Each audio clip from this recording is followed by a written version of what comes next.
good, wasn't terrible. Couldn't really get anything going, but it was fun to have football back. It's the first week of the season. I always do better later as the season progresses. Anyway, I want to see sort of what's happening, how people are being used, and all that stuff. And it was nice to have football back and a nice day of sports. I went to my grandfather's birthday party, his 93rd birthday, and they were very into tennis, so we were watching that. That was an enjoyable watch, even though it was two of my least favorite tennis players. Although you can't deny how great Djokovic is. Anyway, it was a fun day of sports. I'm ready to get into some baseball the other day. Sheets, how did you do? Yep, NFL was not great. It's at football, but then again, we for those of you who didn't see over the weekend, I took down the MMA thing, which was really really good. And that technically ended like Sunday, so I guess I could consider that having a good Sunday. Consider that ended like night. Yeah, sure, why not? But I'm actually kind of pumped to get into this big baseball slate today, and ready to get after it. Yeah, and it's weird because I really do. I am annoyed by the end. Like they go one way or the other every year with this stuff. It's always that Monday after the first weekend where they have the monster tournaments and there's the 250K for first place, 888, and whatever the heck, all this stuff. And then this week they really didn't have that many big tournaments. Little annoying, and I've seen a lot of people complaining. But look, we have tons of things to bet on as the season goes on. We've got football back tonight as well. I'll be live at 7 Eastern to do that. Yeah. So how are we going to do this? So we're going to go baseball at 6 and then NFL at 7. You're going to do that one? Yeah. I'm in for it every time. Anytime you want to join, that would be great. Okay. And I told Rody the same thing. So. I will do it if I'm not going to dinner. I have to. Yeah. Okay. We'll touch base on that. Definitely good for the 6 o'clock baseball. Awesome. Well, let's get into the slate. It's an interesting slate where there is. And you're closer to it than I am, but there's just weather all over the place. Especially on the East Coast, it seems like that is definitely causing some possible situations that we might want to avoid. So we'll go through that as we go through the games. Which game do you have first to start off with here? Texas Toronto. I have Texas Toronto. It's the only one at 7:07. Yeah, you're right. I have Texas and Toronto. All right. Why don't you start off with the Texas and Toronto? Yeah, I currently am not getting to either of the pitcher as a top priority here. And also with respect to the hitting, it's a Coors slate, so it's one of those slates where you're trying to find stuff to pivot off of the Coors game if you can. I really don't. I'm not getting to either of these teams. So for me, right off the bat, this is considered sort of a pass for me this whole game. Yeah, I think I'm probably with you on this. Like, if you wanted to make a case that a 3% owned Chris Bassett with a big ceiling, who's been pitching really well, is a good play, I would be okay with that, even against a tough Texas team. But I just think I probably avoid it today. One thing to note, though, that outside of it's just a little. I don't know. I'm trying to find an excuse. I don't think I need to play Bassett, but I'm gonna keep him on my list for now, just as a possibility to get different. If I did want to play some Coors stuff, he's a guy who stood out to me as a potential option. All right, then you got all the 10-10 games. We have New York and Boston, which is definitely a concern. I'll just put it up there. And, like Sheets always points out about us, we really do like to, we're trying to get you guys to do the best job possible. And we're also trying to do the best job we can explaining everything. And I'll just say we don't have a weatherman for True DFS. So we will often refer to Roth, who has this game as an orange, and just says there's a chance that this could go any which way. Play full 9 innings, play part of the game, or that it doesn't play at all.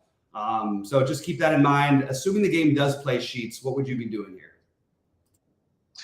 Yeah, so I do have both sides of this of the hitting here as very legitimate and viable pivots off of Coors if in fact the game plays. So if you want to, the good thing is that it is one of the earliest of the game. So with any luck, you get a little bit of clarity. But listen, follow Roth, follow all the weather and whatever. And I definitely like both sides of this.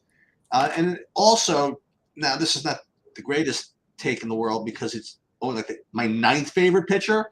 But I do have Cutter Crawford as moderately viable as like my 9th favorite pitcher. So I do like both sides of the game from a hitting perspective, presuming it plays or at least rates to play. And if you get to Cutter in some wild MME builds, I wouldn't throw them out. Yeah, I could see the argument for both Schmidt and Crawford, but I just don't think I'm going to do it. They're cheap enough to where you certainly could if the weather's okay. I'm not overly interested in the hitting in this game. I think I would prefer the Yankees side if I had to pick a side, which feels really gross to say out loud. But the Yankees, yeah, I mean, I guess I'm probably.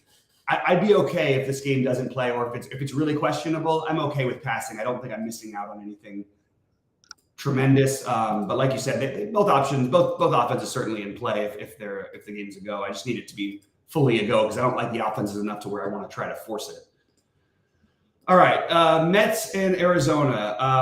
I don't have interest in either of these pitchers. I'll just jump into this one real quick. But this is another game that's got serious concerns. Basically the exact same situation as Boston. To be honest. So, yeah, I think that the Mets would be an option, another option, but not something that I feel the need to play enough of to where I'm going to force it in if we are questionable. If we aren't questionable at all, I do think the Mets are definitely viable, and there could be some cheap pieces also that you see in this game. So just keep an eye out for that. That's all I got here. Yeah, the weather here is, it seems fishy, but it doesn't rate to be, at least from what I'm hearing, it doesn't rate to be like a full night washout. So I do. If you put a gun to my head, I would say they play eventually. That's my thing. I'm seeing, because I know I'm going out later. I'm looking at stuff, so it's possible. I'm hearing it's going to thunderstorm like a little on the earlier side of the evening, but it doesn't. It's not supposed to rain like all night. Let's put it that way. So if they feel like playing, I don't know if this has anything to do with it, but Arizona's flying all the way out here. Maybe they'll make them play. I don't know. Anyway, I do like the Mets as a Coors pivot, presuming the game plays. I'm not getting to either of the hitting in this. Of the pitching in this game. But again, watch the weather. But I do think the Mets are viable. Mm-hmm. Yeah, that's fair enough. All right, let's move on to, I believe it's Minnesota, Tampa. Is that what you have? No, I have Miami, Milwaukee next. Oh, yeah, okay. They're both 7:40 games. We're going to have to straighten this out at some point. I just got to let them know because I think it would be good for them to just mirror what the site has. All right, so yeah, this is a game where I actually have a pretty high level of interest in both pitchers. I think Glasnow is going to be the one who gets some ownership. I don't think people are going to play Sonny Gray, and I'm not really sure why. I have Miami, Milwaukee. Oh, I'm so sorry. I just jumped to the wrong game even after you told me. Sorry, Chief. Why don't you start off that game, I guess? Okay. Well, likewise, I have some interest in these pitchers too. Mm-hmm. So I have Woodruff as kind of tied for third behind two guys I like a little bit more. So I guess tied for fifth. I guess it's another way to describe. But I like him a lot here. And I think Luzardo is he's okay also. I have him as a little bit below, but not too much below.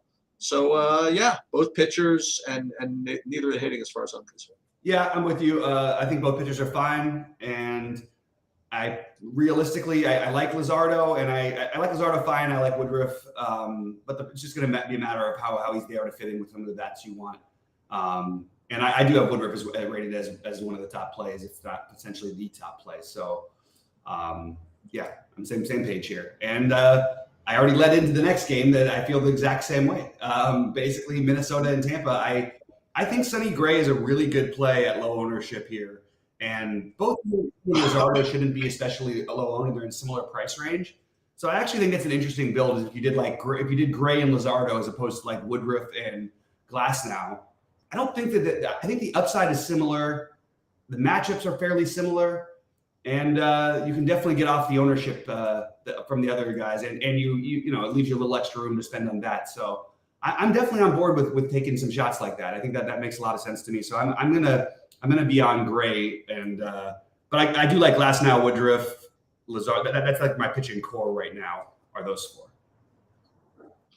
I think these two pitchers are the same as the previous two. Like they're obviously not the same, but I have them I'm viewing them the same. Glasnow it was a very reasonable spend up, same as Woodruff. I have, and neither of them are my top, by the way. And then I have Gray as a pretty reasonable mid-priced SP2.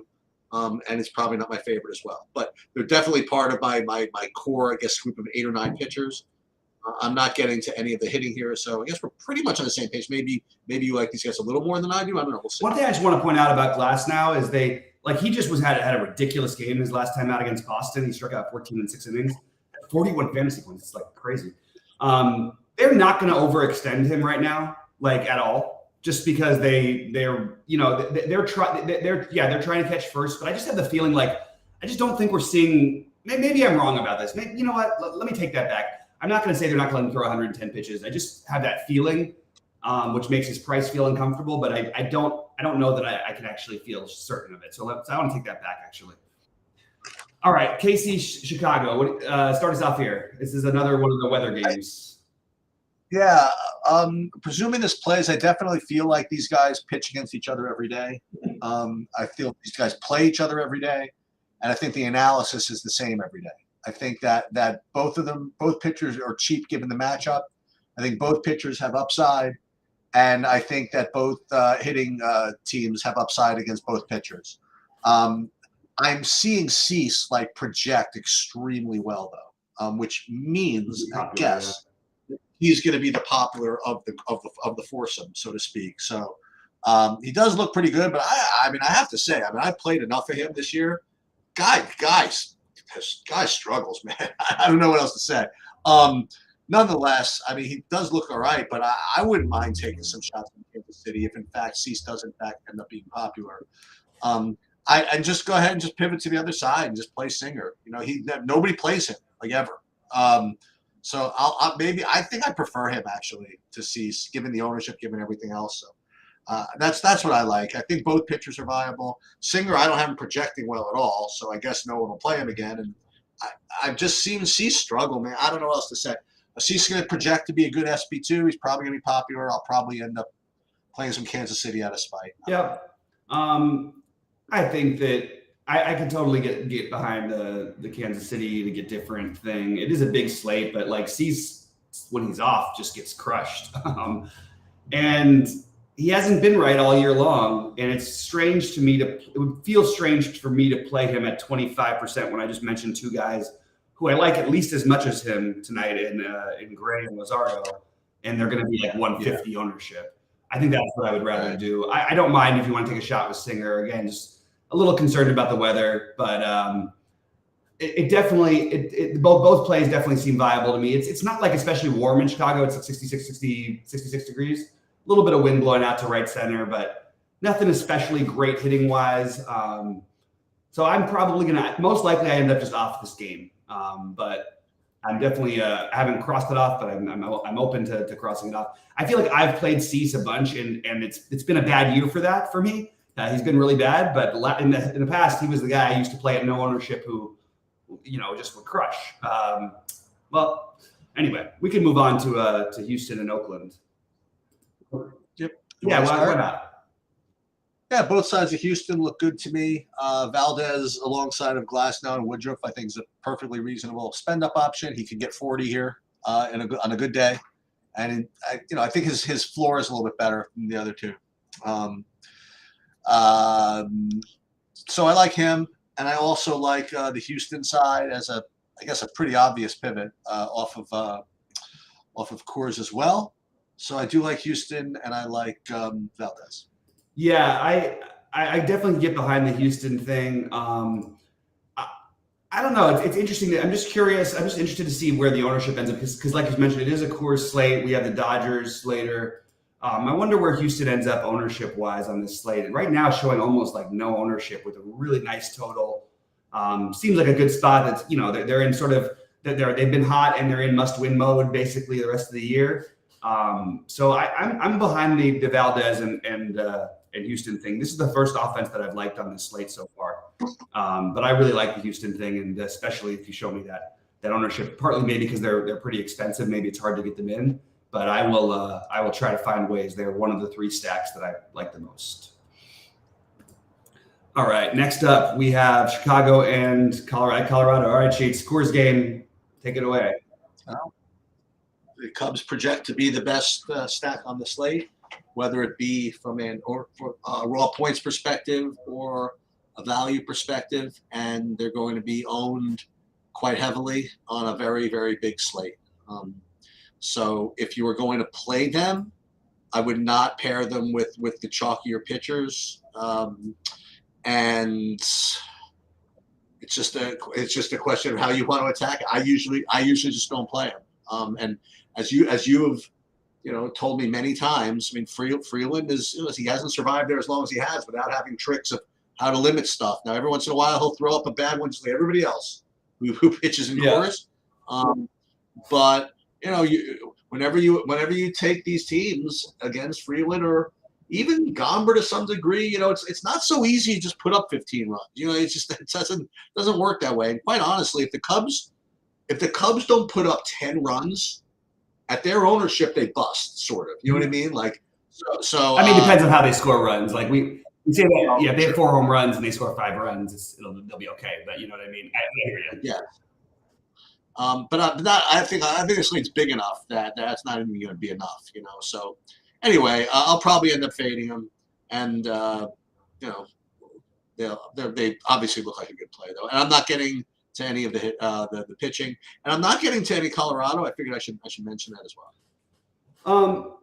Yeah. So Colorado will certainly be the lower owned of the two here. In fact, I think they're going to be very low owned. I don't think you'll see any player hit double-digit ownership. So I am going to keep an open mind to Colorado. Because of that, but again, it's what else are you playing these guys with? My general strategy is usually to try to get the Cubs I like the best and in a mini stack or something. Also keep in mind, you could see like Tauchman probably won't start tonight against a lefty, which means that like Morel, who's leading off at 5,200 might lead off at 5,200. He also might bat ninth. We don't even know yet. Patrick Wisdom might or might not be in the lineup. But once Freeland comes out and the righties come in, you're going to see Tauchman at least and potentially another batter or two. So there is some pinch hit risk here with the Cubs, just adding for extra reasons to maybe not be as high on them. But obviously they certainly look like a very, very reasonable stack. I just don't want to play the mega chalk. I think I'll use them as my 3-man more likely than I will my 4 or 5-man. You want to start us off with the Angels? Yeah, so we'll talk about Angels and Seattle. Logan Gilbert is going to be the mega chalk pitcher. I think he'll be the most popular by a pretty good amount by the end of the day. And I think that Reed Detmers will get some ownership. And I personally don't mind Seattle as a stack. So we like Seattle against lefties. They've got guys who've hit lefties historically very well, from Rodriguez, Teoscar, Eugenio Suarez. Then you've got Raleigh and France down. France is, affordable enough. I could definitely talk myself into some Seattle tonight, but the main thing is I like Gilbert. I will probably be fading him at what's going to be very high ownership. I think I have a slight preference to Valdez, but it's pretty close. But look, if you told me that he was going to be like anybody was going to be higher owned than him, I probably would have Gilbert higher. But the fact that he probably is going to end up 50% in the high buy-ins means I'm looking for pivots. That's why I mentioned Bassett before. That's why I mentioned Sonny Gray and Luzardo. Again, you don't need Gilbert. You just need Gilbert not to have a great game. But this is the lowest total, I believe, on the slate that he's facing. And he's been really good and really consistent. But even if he scores 20 or 25, it's not like you're dead or anything. There's other ways to get there, and there are other guys who can get you more. That's what I'm hoping for tonight because I probably won't play him at mega chalk. How about you? Yeah. So couple of things about this game. First, Logan Gilbert, he projects as the top pitcher by a decent amount. He projects as the top owned pitcher by a decent amount. I would not play him alongside of the Cubs. Now, to further illustrate your point about playing Seattle maybe against somebody like Detmers, I refer you to August the 4th, where Detmers was against Seattle. And he had negative 3.6, and Seattle won yours truly all of the money. Oh yeah, you got to do it then. So the hell if I'm not doing it again. Absolutely. And I will just listen. You guys can check out the video where we went over exactly who I picked in that game. But just to remind everybody who it was, we had Suarez at third base. We had where's Ty France? We had Ty France at first base. We faded Julio Rodriguez. We played Hernandez instead. Mm-hmm. We played the leader of the free world, Cal Raleigh, and then the world hero of Dylan Moore. Yep. So this was the 5-man stack, and this is what we'll be playing this evening, barring unless there's something I don't know about.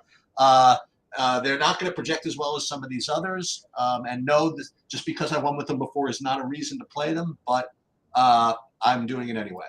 I will say, by the way, that Detmers at 7,100 is pretty freaking cheap, like in general. But I just can't resist the narrative here. So I'm gonna go for it. I love it. Yeah, I mean, Detmers is a I think a fairly wide range of outcomes here. So I wouldn't mind getting maybe if I was playing a few big lineups, I wouldn't mind getting a little exposure to Detmers. But I just think I like other pitchers better enough, and I'm definitely more on the Seattle offense side with you. All right, I guess I'll jump into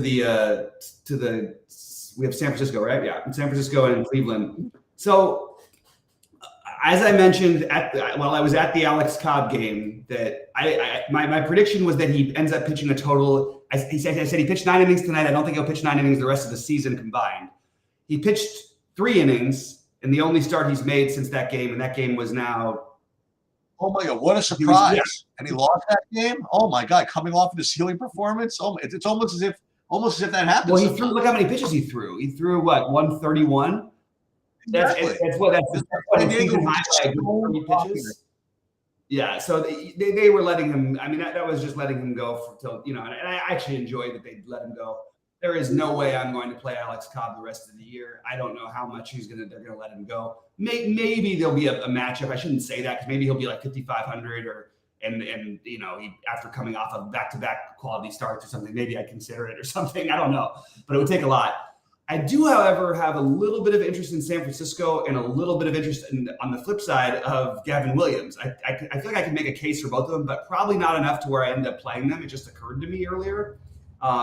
So I probably end up off this game, even though I definitely for a minute thought about Gavin Williams and I thought about the San Francisco offense in case you get the bad Gavin Williams out there. So, but I think at the end of the day, probably going to skip it. Cleveland is about ready to pack up and end their season. They're basically done with at the moment. And they have to go on a real run to get there. So I don't think they'll be overextending Gavin Williams anytime soon. You'll be happy to know that I do not recommend the Cleveland guys tonight. Hey. So I am amenable to not be stubborn sometimes. So I do not like the Cleveland guys tonight. I do have an interest in Gavin Williams, as you kind of mentioned. Not top option or anything like that, but it may be in some Colorado, in some Chicago builds, maybe something like Gavin Williams instead of Gilbert makes some sense. He does have an occasional ceiling-ish performance, and San Francisco every once in a while doesn't feel like hitting the ball. So that's pretty much all I have to say about that. Yep. All right. Let me start off with the last game. So I guess the way I'll put it is sometimes the way you think about the NBA. So if you play Chicago, and they put up like 8 runs or something like that, and you get a home run out of Bellinger and a home run out of Morel and all this stuff, and you got fantasy points, don't book those wins too soon, okay? Because I like both sides of this game, the Dodgers and San Diego. I presume it's not going to be particularly an earth-shattering take, but I don't think people are playing any San Diego. Oh, you don't think? Well, I like both those teams a lot. So, Dodgers and San Diego, both sides. I will definitely be overweight on both of them, and on neither of the pitchers. Yeah, I actually think they're going to be under-owned, so I'm going to be well overweight on the Dodgers. The one thing that always bothers me is that San Diego has a pretty good bullpen. Like, whatever. It's the Dodgers. I don't even know for sure. Like again, not a whole lot to play for the Dodgers going forward. Like, it's one of those things where it's like you might be upset if it's 9-0 and they pull their guys in the 7th or something and you miss your last at bat. It's not it's not impossible that you're going to see some that happen sometimes. But I think the spot is too good. It's Still really warm in LA, 78 degrees with 6-mile-an-hour winds blowing out at 7 o'clock, which is perfect. So I am going to play the Dodgers, and it's where they rate for me as far as stacks goes. I have the Dodgers, then Houston, then Seattle. I'm very happy to mix those around, and then I'll mix in pieces from Chicago and Colorado, but I won't be stacking them. And my pitchers that I think are cash game pitchers are Valdez and Gilbert. I am probably going to look other directions just because of the ownership. Although I may not need to if I play Seattle, and I may not need to if I play Houston, so I'm gonna have to weigh that out. And then I get into. I mentioned I like Gray and Luzardo at low ownership, and I like Glasnow and Woodruff as my next favorite spend ups. Anything that you want to? I'm trying to see what it's going to require if I want to play like the San Diego guys all together. It's super. It's always super easy because they're going to have Profar, who's 3K. They're going to have Batten, who's 2.6. Campusano's 2.9. Grisham's 2.8. So you can do something like that. But as far as like cheapo pitchers, for example, I'm back to Singer at 7,500. I would probably, again, depending on what I wanted to do, I would consider Crawford if, in fact, that game looked decent, to get up to like the Dodgers that I want or the Padres that I want or something like that. That's actually not the worst idea in the world. Like if I did that, yeah. So that's what I'm inclined to do, honestly, is to have something with that San Diego Dodger game, or maybe a 4-4 out of that game. You know what I mean? And just hope the LA wins or the LA spookness, whatever, just kind of takes over somehow. Those are between Seattle and those two. And then there's Houston. So those would be my top ones. They've obviously watched the weather for the Mets and the Yankee games. Mm-hmm. But yeah, listen, I'm probably not going to play.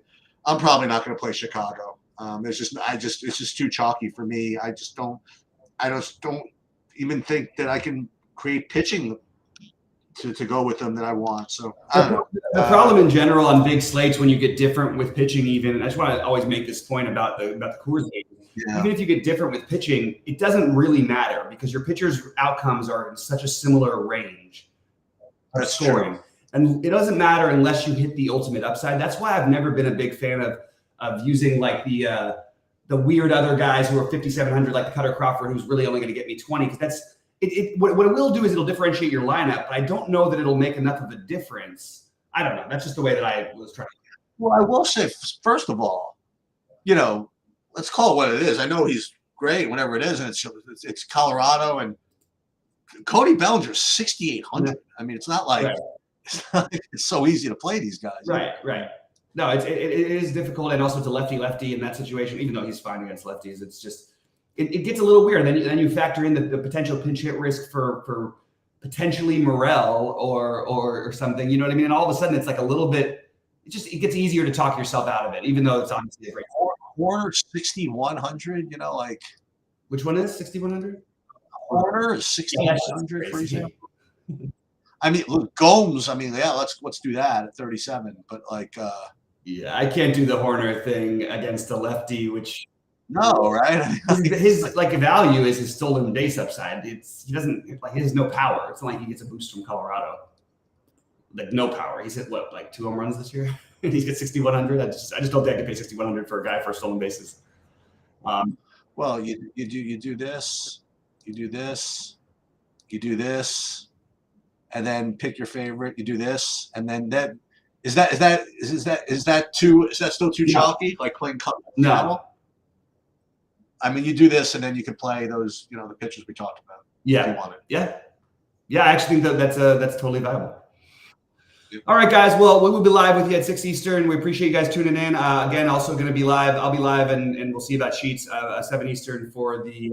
It'll be probably more like 7:15 Eastern. I guess I should say that just going forward, just because baseball slate doesn't lock till 7:07. So 7:15 Eastern, we'll get you covered for Monday Night Football. I'll post my early builds and my thoughts on both slates in the premium Discord as well as our website.